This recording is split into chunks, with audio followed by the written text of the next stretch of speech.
ಕನ್ನಡ ಜಾಣೆ ನಮಸ್ಕಾರ. ಪಿ ಲಂಕೇಶ್ರು ಮೇಷ್ಟ್ರ ಕೆಲಸಕ್ಕೆ ಅಂತ ಇಂಟರ್ವ್ಯೂಗೆ ಹೋದಾಗ ಒಂದು ಪ್ರಶ್ನೆ ಕೇಳ್ತಾರೆ ಅವ್ರನ್ನ. ಭಾರತದ ಇಂಗ್ಲಿಷ್ ಲೇಖಕರ ಬಗ್ಗೆ ನಿಮ್ಗೆ ಏನು ಅನ್ಸುತ್ತೆ ಅಂತ. ಲಂಕೇಶ್ ಹೇಳ್ತಾರೆ, ನನಗೇನು ಅನ್ಸಲ್ಲ, ಯಾಕೆಂದ್ರೆ ಇವರೆಲ್ಲ ಪಶ್ಚಿಮದ ಲೇಖಕರನ್ನ ಮೆಚ್ಚಕ್ಕೋಸ್ಕರ ಬರೀತಾವ್ರಷ್ಟೇ, ಏನು ಅನ್ಸಲ್ಲ ಅಂತ. ಇವತ್ತು ಡಿ ಕೆ ಶಿವಕುಮಾರ್ ಅವರ ವಿಚಾರದಲ್ಲಿ ಈ ಮಾತು ನೆನಪಾಯ್ತು ನನಗೆ. ಇವರು ಒಂದಷ್ಟು ಜನ ಮೆಚ್ಚಕ್ಕೋಸ್ಕರ ಓಡಾಡ್ತಾ ಇದ್ದಾರೆ. 4 ಶ್ಲೋಕ ಕಲ್ತ್ಕೊಂಡು ಯಾರನ್ನೋ ಮೆಚ್ಚಕ್ಕೋಸ್ಕರ ಅಂಗಿಯೆಲ್ಲ ಬಿಚ್ಕೊಂಡು ಡಿಜೈನ್ ದಾರಗಳು ಕಟ್ಕೊಂಡು ವಿಚಿತ್ರ ನಾಮಗಳಿಟ್ಕೊಂಡು ಅದೇನೋ ವಿಚಿತ್ರ ಅವತಾರ, ಒಳ್ಳೆ ಸೇಮ್ ಮಾರಿಗುಡಿ ಪೂಜಾರಿ ಥರ ಪಂಚೆ ಬಿಚ್ಚಾಕ್ಬಿಟ್ಟು ಒಂದು 4 ಮೈಸೊಪ್ಪು ಕಟ್ಕೊಂಡ್ಬಿಟ್ರೆ ಸೇಮ್ ಮಾರಿಗುಡಿ ಪೂಜಾರಿನೇ. ಒಂದಷ್ಟು ಜನ ಮೆಚ್ಚೋಕ್ಕೋಸ್ಕರ ಅವ್ರನ್ನ ಸೇವೆ ಮಾಡಿಕೊಂಡು ಅವ್ರ ಪಾದದಲ್ಲಿ ಕೂತ್ಕೊಂಡು ಕೆಳಗಡೆ ಕೂತ್ಕೊಂಡು ಏನೇನೋ ವಿಚಿತ್ರ ನಡ್ಕೋತಾ ಇದ್ರು. ಯಾರನ್ನ ಮೆಚ್ಚಕ್ಕೆ ಅಂದರೆ, ಯಾವ ಜನ ಇದು ದೈವ ಭಾಷೆ, ನೀವು ಕಲಿಯಂಗಿಲ್ಲ,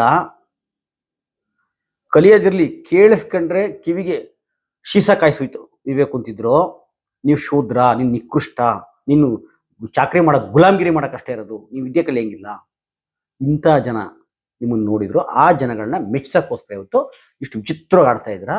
ಇವತ್ತು ನಿಮ್ಗೇನು ಕರೆದು ಮನೆ ಹಾಕ್ತಾರೆ, ನಿಮ್ಮ ಮೇಲೆ ಗೌರವದಿಂದಲ್ಲ, ನಿಮ್ಮ ಹತ್ರ ಅಧಿಕಾರ ಇದೆ ಮತ್ತು ದುಡ್ಡಿದೆ ಅನ್ನೋ ಕಾರಣಕ್ಕೆ ಮಾತ್ರ ನಿಮ್ಮನ್ನು ಕರಿತಾ ಇರೋದು. ಆ ಕಾರಣ ಮೊನ್ನೆ ನೀವು ರಂಭಾಪುರಿ ಮಠದಲ್ಲಿ, ಯಾಕೆ ಇದೆಲ್ಲ ಹೇಳ್ಬೇಕಾ ಸಂದರ್ಭ ಬಂತು ಅಂದರೆ, ಬಾಳೆಹೊನ್ನೂರು ರಂಭಾಪುರಿ ಮಠ ಅವರು ಆಂಧ್ರದ ಆರಾಧ್ಯರವರು, ಕರ್ನಾಟಕದವರಲ್ಲ, ಅವರು ಆಂಧ್ರದವರು, ಆರಾಧ್ಯರವರು. ಅಲ್ಲಿ ಹೋಗಿ ಕೂತ್ಕೊಂಡು ಅವ್ರ ಪದ ಹಿಡ್ಕೊಂಡು ಎಲ್ಲ ಮಾಡ್ಕೊಂಡು ನೀವು ಹೇಳ್ತೀರಾ, ಕ್ಷಮೆ ಕೇಳ್ತೀರಾ. ನೀವು ಅನ್ಬೋದು, ರಂಭಾಪುರಿ ಮಠದಲ್ಲಿ ಡಿ ಕೆ ಶಿವಕುಮಾರ್ ಕೂತ್ಕೊಂಡು ಕ್ಷಮೆ ಕೇಳೋಕ್ಕೂ ಇಷ್ಟೆಲ್ಲ ಹೇಳೋದಕ್ಕೂ ಏನು ಸಂಬಂಧ ಅಂತ. ಖಂಡಿತ ಸಂಬಂಧ ಇದೆ. ಯಾವ ಬಸವಣ್ಣ ಕನ್ನಡದ ಮೊಟ್ಟ ಮೊದಲ ಧರ್ಮವನ್ನು ಸ್ಥಾಪಿಸಿದ, 12ನೇ ಶತಮಾನದಲ್ಲೇ ಕ್ರಾಂತಿ ಮಾಡಿದ, ಇವತ್ತು ಕಗ್ಗಂಟಾದ ಕನ್ನಡ ಇವತ್ತು ಗೊತ್ತಿದೆ ನಿಮಗೆ, ಬರೀತಾರೆ. ಆದರೆ ಅವತ್ತು ಬರೀ ಸಂಸ್ಕೃತಮಯವಾಗಿದ್ದಾಗ ಕನ್ನಡವನ್ನು ಜನಭಾಷೆಯಲ್ಲಿ, ಸರಳ ಭಾಷೆಯಲ್ಲಿ ಎಲ್ಲ ಅನುಭಾವಿಗಳನ್ನ ಕರೆದು ಒಂದು ಜಾಗ ಮಾಡಿಕೊಟ್ಟು ನಿಮ್ಮ ಅನುಭವಗಳನ್ನ ಹೇಳಿ ಅಂತೇಳಿ ಎಲ್ಲರಿಗೂ ಸರ್ವರಿಗೂ ಸಮಪಾಳು, ಸರ್ವರಿಗೂ ಸಮಬಾಳು ಅನ್ನುವ ಉದಾತ್ತ ಚಿಂತನೆ ಇದೆಯಾ, ಎಲ್ಲರಿಗೂ ಮಾನ್ಯತೆ ಬಸವಣ್ಣ ಕೊಟ್ಟನ. ಅಂಥ ಬಸವಣ್ಣನನ್ನ ಸೈಡ್ಲೈನ್ ಮಾಡುವ, ಬಸವಣ್ಣನ ವಿಚಾರಗಳು ಹರಿದಂಗೆ, ಎಲ್ಲೂ ಹರಿದಂಗೆ ಕಟ್ಟಿದಂಥ ಈ ಪಂಚಾಚಾರ್ಯರವರಲ್ಲ, ಆಂಧ್ರದ ಈ ಆರಾಧ್ಯರಿವರು. ಇವ್ರ ಹತ್ರ ನೀವು ಕ್ಷಮೆ ಕೇಳ್ತೀರ ಅಂದರೆ ಬಸವ ಧರ್ಮ ಮಾಡಕ್ಕೆ ಹೋದ್ವಲ್ಲ ಅದಕ್ಕೋಸ್ಕರ ಕ್ಷಮೆ ಕೇಳ್ತೀನಿ ಅರ್ಥದಲ್ಲ ಹೇಳ್ತಾರದು ನೀವು. ಅದನ್ನ ಕೇಳಕ್ಕೆ ನೀವ್ಯಾರ್ರಿ? ನೀವು ಬಸವ ಧರ್ಮದ ಅನುಯಾಯಿನ ಅಥವಾ ಬಸವಣ್ಣನ ಫಾಲೋ ಮಾಡ್ತಾ ಇದ್ದಾರೆ ನೀವು? ಬಸವಣ್ಣನ ದ್ರೋಹಿ ಬೇರೆ ಅಲ್ಲ, ಕುವೆಂಪು ದ್ರೋಹಿಗಳು ಬೇರೆ ಅಲ್ಲ, ಎರಡೂ ಒಂದೇ. ಇಲ್ಲಿ ಬಸವಣ್ಣನ ಪ್ರತಿಧ್ವನಿನೇ ಕುವೆಂಪು, ಬೇರೆ ಯಾರು. ಕುವೆಂಪು ಬಸವಣ್ಣಗೆ ಯಾವ ವ್ಯತ್ಯಾಸನೂ ಇಲ್ಲ. ಅವರು ಸರ್ವರಿಗೂ ಸಮಪಾಳು, ಸರ್ವರಿಗೂ ಸಮಬಾಳು ಅಂದರು. ಕುವೆಂಪು ಸರ್ವ ಜನಾಂಗದ ಶಾಂತಿಯ ತೋಟ ಅಂತ ಕರೆದರು. ಈ ನಡುವೆ ನಾನು ಮರೆಯಕ್ಕಿಂತ ಒಂದು ವಿಚಾರ ಮೊದಲೇ ಹೇಳ್ಬಿಡ್ತೀನಿ. ಡಿ ಕೆ ಶಿವಕುಮಾರ್ ಅವ್ರಿಗೆ ಗೊತ್ತಲ್ಲ, ದೊಡ್ಡ ಹಾಲಹಳ್ಳಿ, ಇವ್ರ ತಂದೆ ಕೆಂಪೇಗೌಡರು. ಕೆಂಪೇಗೌಡ ದಂಪತಿಗಳಿಗೆ ತುಂಬ ದಿನ ಮಕ್ಕಳಿರಲ್ಲ. ಅಲ್ಲಿ ಅವ್ರ ಗುಡ್ಡದ ಮೇಲೆ ಒಂದು ಶಿವನ ದೇವಸ್ಥಾನ ಅಂತಿದೆ, ಅಲ್ಲಿ ಹರಕೆ ಹೊತ್ಕೋತಾರೆ. ನಮ್ಮ ಹಳ್ಳಿ ಜನ ಅಲ್ವಾ, ಹರಕೆ ಹೊತ್ಕೋತಾರೆ. ಆಮೇಲೆ ನೀವು ಹುಡ್ತೀರಾ, ಏನೋ ಶಿವನ ಅನುಗ್ರಹದಿಂದ ಹುಟ್ಟಿದ್ರು ಅಂತ ಹೇಳ್ಬಿಟ್ಟು ನಿಮಗೆ ಶಿವಕುಮಾರ್ ಅಂತ ಹೆಸರಿಡ್ತಾರೆ. ಶಿವನ ಆಶೀರ್ವಾದದಿಂದ ಹುಟ್ಟದವ್ರು ಅಂತೇಳಿ ನಮ್ಮ ಹಳ್ಳಿ ಜನಗಳ ನಂಬಿಕೆ. ಇವತ್ತು ನಿಮ್ಮ ನಡವಳಿಕೆ ನೋಡಿ, ಬೇಕಾದ್ರೆ ಒಕ್ಕಲಿಗರಲ್ಲಿ ಒಂದು ವೋಟಿಂಗ್ ಆಗಲಿ, ಬೇಕಾದ್ರೆ ಬರೀ ಒಕ್ಕಲಿಗರು ಮಾತ್ರ ವೋಟ್ ಹಾಕಲಿ, ಡಿ ಕೆ ಶಿವಕುಮಾರ್ ಮುಖ್ಯಮಂತ್ರಿ ಆಗಬೇಕು, ಆಗಬಾರ್ದು ಅಂತ ಹೇಳ್ಬಿಟ್ಟು ನಿಮಗೆ ತುಂಬ ಜನ, ಮೆಜಾರಿಟಿ ಜನ ಡಿ ಕೆ ಶಿವಕುಮಾರ್ ಮುಖ್ಯಮಂತ್ರಿ ಆಗಬಾರ್ದು ಅಂತಲೇ ಹೇಳ್ತಾರೆ. ಯಾಕೆಂದರೆ ಇತ್ತೀಚೆಗೆ ನಿಮ್ಮ ನಡವಳಿಕೆ ಇದೆಯಲ್ಲ, ಖಂಡಿತ ಹೌದು. ನಿಮಗೆ 22ರಲ್ಲಿ ತುಂಬ ಜನ ವೋಟ್ ಹಾಕಿದ್ದು ಡಿ ಕೆ ಶಿವಕುಮಾರ್ ಮುಖ್ಯಮಂತ್ರಿ ಆಗ್ತಾರೆ ಅಂತ ಒಕ್ಕಲಿಗರು ವೋಟ್ ಹಾಕಿದ್ರು. JDS ಸೋಲಿಸ್ಬಿಟ್ಟು ನಿಮ್ಗೆ ವೋಟ್ ಹಾಕಿದ್ದು ನಮ್ಮವರೊಬ್ಬ ಮುಖ್ಯಮಂತ್ರಿ ಆಗ್ತಾರೆ ಅಂತ ಅದೇ ಥರ ಜನ ಹಾಕಿದ್ದು ನಿಜ. ಅದ್ರ ನಂತರ ನಿಮ್ಮ ನಡವಳಿಕೆ ಇದೆಯಲ್ಲ, ಚುಂಚುಂಗಿರಿ ಮಠದಲ್ಲಿ ನಿಮ್ಮ ನಡವಳಿಕೆ ಹೆಂಗಿರುತ್ತೆ, ಚುಂಚುಂಗಿರಿ ಸ್ವಾಮೀಜಿ ಅವ್ರ ಹತ್ರ ನಿಮ್ಮ ನಡವಳಿಕೆ ಹೆಂಗಿದೆ, ಅದೆಲ್ಲೋ ಒಂದು ಸಣ್ಣ ಇವರಿದಾರಲ್ಲ ಪಂಗಡದವರು, ಆ ಮಂತ್ರಾಲಯಕ್ಕೆ ಹೋದ್ರೆ ನಿಮ್ಮ ನಡವಳಿಕೆ ಹೆಂಗಿದೆ, ಮಾಧವ ಸಂವಿಧಾನದ ತಕ್ಕ ಹೋದ್ರೆ ನಿಮ್ಮ ನಡವಳಿಕೆ ಹೆಂಗಿದೆ, ಅಲ್ಲಿ ಹಿಂಗಿರ್ತೀರ, ಎಷ್ಟು ವಿನಯವಾಗಿ ಕುಗ್ಗೋಗ್ಬಿಡ್ತೀರ, ನೆಲ್ಲಲ್ಲಿ ಕುತ್ಕೊಂಡು ಒಳ್ಳಾಡ್ಬಿಡ್ತೀರಲ್ಲ. ಚುಂಚುಂಗಿರಿ ಬಂದ್ರೆ ಎಷ್ಟು ಗೊತ್ತಿರುತ್ತೆ ನಿಮಗೆ ನಮ್ಮ ಸ್ವಾಮೀಜಿ ಹತ್ರ, ಎಲ್ಲ ಜನ ಗಮನಿಸ ಅಂದ್ಕೊಂಡಿದ್ರ. ಅದಕ್ಕೆ ಹೇಳಿದ್ದು, ವೋಟಿಂಗ್ ಆಗಲಿ, ತುಂಬ ಜನ ಮಕ್ಕಳಿಗರು ಡಿ ಕೆ ಶಿವಕುಮಾರ್ ಮುಖ್ಯಮಂತ್ರಿ ಆಗಬೇಕಾಗಿಲ್ಲ ಅನ್ನೋ ಮಾತೆ ಬರುತ್ತೆ ಈಗ ಅಂತ. ನೀವು ಅಂದ್ರೆ ಸ್ವಂತ ಕುಲನೇ ನಿಮಗೆ ಕೈ ಹಿಡಿತಾ ಇಲ್ಲ, ಕುಲ ಬಾಂಧವರು ನಿಮ್ಗೆ ಬೇಡ ಅಂತ ಹೇಳ್ತಾರೆ, ನೀವು ಹೋಗ್ಬಿಟ್ಟಲ್ಲಿ ಸಾರಿ ಕೇಳ್ತಾ ಇದ್ರ. ಅಂದ್ರೆ ಅಲ್ಲಿ ಬಾಳೆಹೊನ್ನೂರಲ್ಲಿ ಬಸವಣ್ಣನ ಚಿಂತೆಗಳನ್ನ ನಾಶ ಮಾಡಿದಂಥ ಆಂಧ್ರದ ಆರಾಧ್ಯರವರು ಅಲ್ಲಿ ಓಡಿ ನೀವು ಕ್ಷಮೆ ಕೇಳ್ತೀರಾ ಅಂದರೆ ಬಸವಣ್ಣನ ಪರವಾಗಿ ಅಂತೇಳಿ ಅರ್ಥ ಬರುತ್ತೆ. ಅದಕ್ಕೆ ನೀವು ಯಾರು ಕೇಳಕ್ಕದನ್ನ? ಅದನ್ನ ಕೇಳಕ್ ನೀವ್ಯಾರು ಸ್ವಾಮಿ? ಬಸವಣ್ಣ ಕನ್ನಡವನ್ನ ಎತ್ತಿಡಿದಂಥವನು, ಕನ್ನಡದಕ್ಕೆ ಘನತೆ ತಂದುಕೊಟ್ಟಂಥವನು. ಯಾಕಂದ್ರೆ ಮನುಷ್ಯನಿಗೆ ಘನತೆ ಬಹಳ ಮುಖ್ಯ. ಯಾರನ್ನೇ ಆಗಲಿ, ಅವನು ಬಡವ ಆಗಲಿ ಮತ್ತೊಬ್ಬನಾಗಲಿ, ಸ್ವಾಭಿಮಾನಕ್ಕೆ ಪೆಟ್ಟು ಬೀಳ್ಬಾರ್ದು. ಪ್ರತಿಯೊಬ್ಬರಿಗೆ ಸ್ವಾಭಿಮಾನದ ಘನತೆಯ ಬದುಕನ್ನು ತಂದುಕೊಟ್ಟವನು ಬಸವಣ್ಣ. ಸಮಾನತೆ ಹರಿಕಾರ. ಅದನ್ನು ಕೇಳಕ್ಕೆ ಬಸವ ಅವರ ಅನುಯಾಯಿಗಳಿದ್ದಾರೆ, ಬಸವಣ್ಣನ ಫಾಲೋ ಮಾಡೋರಿದ್ದಾರೆ, ಅವ್ರು ಕೇಳ್ತಾರೆ. ನೀವೆಲ್ಲ ಕೇಳ್ಬೇಕಾದ್ರೆ ನಿಮ್ಗೆ ಯೋಗ್ಯತೆನೂ ಇಲ್ಲ. ಯಾಕೆ ಯೋಗ್ಯತೆ ಇಲ್ಲ ಅಂತ ಹೇಳ್ತೀನಿ ಅಂದರೆ, ಇಷ್ಟು ಕಟುವಾಗಿ ಹೇಳ್ತಾ ಇದ್ದೀನಿ ಅಂದರೆ, ನೀವು ಫಾಲೋ ಮಾಡ್ತದೆ ಯಾರನ್ನ?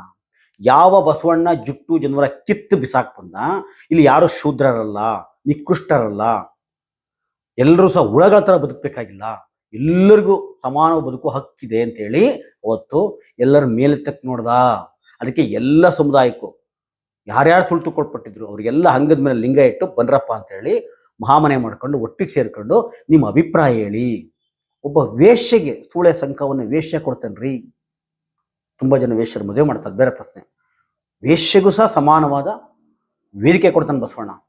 ಇಂಥ ಉದಾತ್ತ ಚಿಂತನೆ ಬಸವಣ್ಣನ ಇವರು ಕಟ್ಟಾಕ್ತವ್ರು, ನಾಶ ಮಾಡಕೊಂಡವರು. ಆ ಕಾರಣಕ್ಕೆ ಈ ಕನ್ಯರಂತ ಉಚನಾಯಿಗಳೆಲ್ಲ ಬಂದು ಇವತ್ತು ಈ ಥರ ಬೊಗಳ್ತಾ ಇರೋದು. ಅಂತ ಕನ್ನಡದ ಧರ್ಮ, ನಮ್ಮ ಕನ್ನಡದ ಬಸವಣ್ಣ ಅವ್ನು ಇಡೀ ಜಗತ್ತಿಗೆ ಪ್ರಚಾರ ಆಗಬೇಕಾಯ್ತು. ಇವತ್ತಿಗೂ ಸಹ ನಮ್ಮ ಹಳೆ ಮೈಸೂರು ಭಾಗದಲ್ಲಿ ಎತ್ತು ಪೂಜೆ ಮಾಡ್ತವ್ರೆ ಅಂದರೆ ಇಲ್ಲಿಯೂ ಪ್ರಚಾರ ಆಗ್ತಾಯಿಲ್ಲ. ಅದಕ್ಕಿಂತ ಇವರೆಲ್ಲ ಈ ಆಂಧ್ರದ ಆರಾಧ್ಯರ ಕೊಡುಗೆ ಬಹಳ ಇದೆ.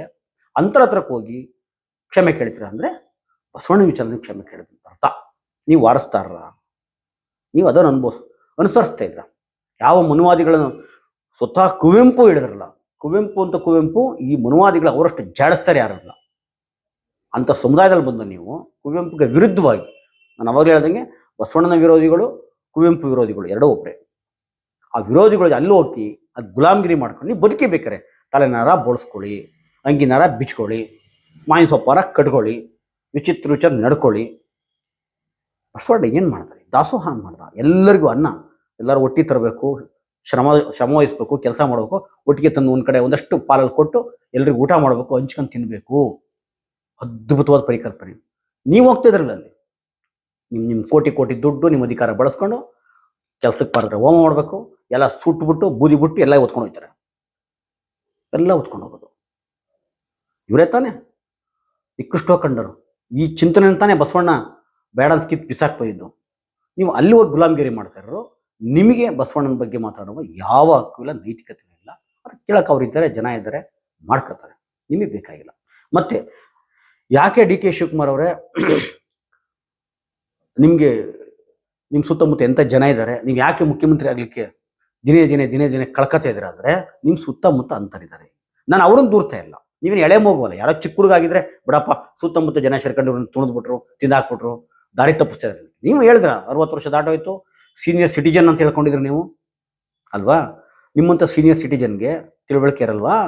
ತಲೆ ಎಡಕರನ್ನ, ಕಳ್ಳರನ್ನ, ಅಯೋಗ್ಯರನ್ನ ಸುತ್ತಮುತ್ತ ಇಟ್ಕೋಬಾರ್ದು ಅಂತ ನಿಮ್ಗೆ ಗೊತ್ತಿಲ್ವಾ? ನನಗನ್ಸುತ್ತೆ ನಿಮ್ಮಿಂದ ಅವ್ರು ಹಾಳಾಗಿಲ್ಲ, ಅವರಿಂದ ನೀವು ಹಾಳಾಗಿಲ್ಲ, ನಿಮ್ಮಿಂದನೇ ಅವ್ರು ಹಾಳಾಗ್ಬಿಟ್ಟಿದ್ದಾರೆ. ಅವರೆಲ್ಲ ಎಂಥ ಜನ ಇರ್ತಾರೆ ಅಂದರೆ, ಆಲ್ರೆಡಿ ನಿಮ್ಮ ತಲೆ ಮೇಲೆ ಒಂದು ಕಾಲಿಟ್ಟಿರ್ತಾರೆ, ನಿಮ್ಮ ಹತ್ರ ಏನು ಸಿಗುತ್ತೆ ಮತ್ತೊಂದು ಗುಂಜ್ಕೋತಾರೆ. ಆಮೇಲೆ ನಿಮ್ಮದು ನಡೀತಾ ಇಲ್ಲ ಅಂದಾಗ ನಿಮ್ಮ ತಲೆ ಮೇಲೆ ಕಾಲಿಟ್ಟು ನೆಗೆದು ಇನ್ನೊಂದು ಕಡೆ ಹೋಗ್ತಾರೆ. ಎಲ್ಲಿ ಸಿಗುತ್ತೆ ಅಲ್ಲಿ ಹೋಗ್ತಾರೆ. ಅವನ ಅಣ್ಣ ಅಂತಾರೆ, ಅವನ ಅಪ್ಪ ಅಂತಾರೆ, ಏನು ಬೇಕವ್ರು ಅಂತಾರೆ, ಯಾರನ್ನು ಬೇಕಾದ್ರೆ ತೊಗೊಂಡೋಗಿ ಕೊಡ್ತಾರೆ ಅವರು. ಅಂತ ಅಯೋಗ್ಯರಿರ್ತಾರೆ. ನಿಮ್ಮ ಸುತ್ತಮುತ್ತವರು ಅಂತಾರೆ ಇವತ್ತು. ಅದಕ್ಕೆ ಹೇಳಿದ್ ನಾನು ಅವ್ರನ್ನ ದೂರ್ತಾ ಇಲ್ಲ. ನೀವೇನು ಚಿಕ್ಕ ಮಗುವಲ್ಲ, ನಿಮಗೆಲ್ಲ ತಿಳುವಳಿಕೆ ಇದೆ. ಡಿ ಕೆ ಸುರೇಶ್ ಬಗ್ಗೆ ತುಂಬ ಜನ ತುಂಬ ಒಳ್ಳೆ ಮಾತಾಡ್ತಾರೆ, ನಾನು ಕೇಳ್ಪಟ್ಟಿದ್ದೀನಿ. ಅವ್ರಿಗಾದ್ರೂ ಗೊತ್ತಿಲ್ವಾ? ಸೂಕ್ಷ್ಮ ಗಮನಿಸಲ್ವಾ ಸುತ್ತಮುತ್ತ ಎಂತಾರೆ ಅಂತ ಹೇಳ್ಬಿಟ್ಟು? ನೀವು ಯಾರನ್ನ ಮೆಚ್ಚಿದ್ರೆ ನೀವು ಮುಖ್ಯಮಂತ್ರಿ ಆಗ್ತಿದ್ರಿ. ನೀವು ಅಧಿಕಾರಕ್ಕೆ ಬಂದ ತಕ್ಷಣ ಯಾರನ್ನ ಮೆಚ್ಚಿಸ್ಬೇಕಾಗಿತ್ತು, ಎಲ್ಲಿ ನಡ್ಕೋಬೇಕಾಗಿತ್ತು? ನಾನು ಅವಾಗಲೇ ಸೂಕ್ಷ್ಮವಾಗಿ ಹೇಳಿದೆ. ಚುಚ್ಚುಗಿರಿ ಮಾಡ್ತಾರೆ, ಹೆಂಗೆ ನಡ್ಕೋತೀರಾ, ಬೇರೆ ಕಡೆ ಹೆಂಗೆ ನಡ್ಕೋತೀರಾ ಅಂತ ಹೇಳ್ಬಿಟ್ಟು. ಕೊನೆಯದಾಗಿ ಇಷ್ಟ ಹೇಳೋದು, ನೀವು ಕ್ಷಮೆ ಕೇಳಬೇಕಾಗಿಲ್ಲ. ಅಲ್ಲಿ ಹೋಗಿ ನೀವು ಬಸವಣ್ಣನ ವಕ್ತಾರರು ಅಲ್ಲ. ಅವ್ರು ಯಾರೋ ಮಾಡ್ಕೋತಾರೋ ಕೇಳ್ಕೊತಾರೆ, ನಿಮ್ಗೆ ಯಾವುದೂ ಇಲ್ಲ. ನೀವು ಗುಲಾಮಗಿರಿ ಮಾಡಕೊಂಡಿದ್ರ, ಗುಲಾಮಗಿರಿ ಮಾಡ್ಕೊಳ್ಳಿ. ನೀವು ಮಾರಿಗುಡಿ ಪೂಜಾರಿ ಥರ ನಡ್ಕೋತಾ ಇದ್ರ, ನೀವು ಹಂಗೆ ನಡ್ಕೊಳ್ಳಿ, ಏನಾರ ಮಾಡ್ಕೊಳ್ಳಿ. ಒಂದಂತೂ ನಿಜ, ನಿಮ್ಮ ಸುತ್ತಮುತ್ತ ಇರೋ ಎಲ್ಲ ಕದಿಯಮರುಗಳು, ಎಲ್ಲ ತಲೆ ಎಡಕರುಗಳು ಆಲ್ರೆಡಿ ನಿಮ್ಮ ತಲೆ ಮೇಲೆ ಕಾಲಿಟ್ಟು ನೆಗೆಯಕ್ಕೆ ರೆಡಿಯಾಗಿದ್ದಾರೆ. ನಿಮ್ಮದು ನೀವು ಸೈಡ್ ಲೈನ್ ಆದ ತಕ್ಷಣ ನೆಗೆದ್ಬಿಟ್ಟು ಇನ್ನೊಂದು ಕಡೆ ಹೋಗ್ಬಿಟ್ಟು ಅಲ್ಲಿ ಸೆಟ್ಲ್ ಆಯ್ತಾರೆ ಅಷ್ಟೇ. ನಮಸ್ಕಾರ.